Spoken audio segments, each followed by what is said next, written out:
the growing call for a windfall tax, UK PM Boris Johnson has declined to rule out the one-off levy.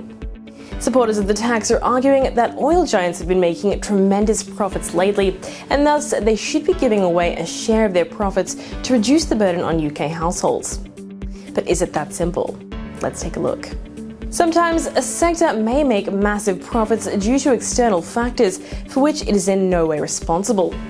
And in that case, the ruling government imposes a windfall tax on the sector, which is basically a one-off levy. This has happened in the UK before too. A windfall tax on banks was imposed as they were profiting massively from high interest rates in 1981 during the tenure of the Chancellor Geoffrey Howe.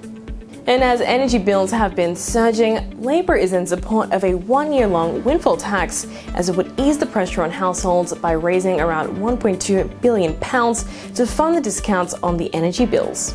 The average UK energy bills, which are already at record highs of £1,971 on average, would potentially be increased further in October due to an energy price cap hike by Ofgem.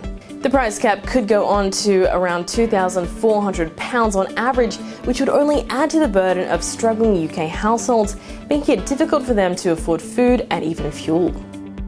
However, Labour expects that the windfall tax can help in raising around £2 billion if energy prices keep escalating.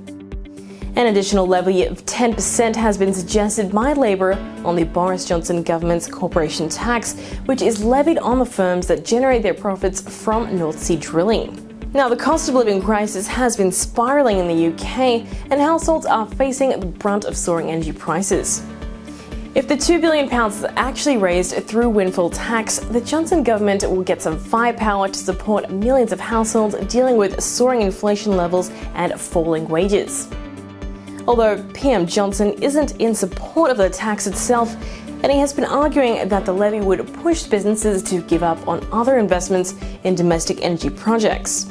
And reportedly, the Prime Minister believes that a windfall tax would discourage businesses from making big investments in new tech and research.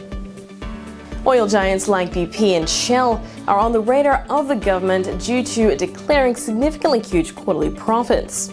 BP's profits for the first quarter of the year increased by over 100%, while Shell's profits also soared to over £7 billion. Nevertheless, smaller oil companies like Harbour Energy will also be impacted by the tax due to their substantial North Sea earnings. Now that you're up to speed, give us a sub and hit that bell icon to stay ahead of the game. I'm Holly Shields for Kalkine Media.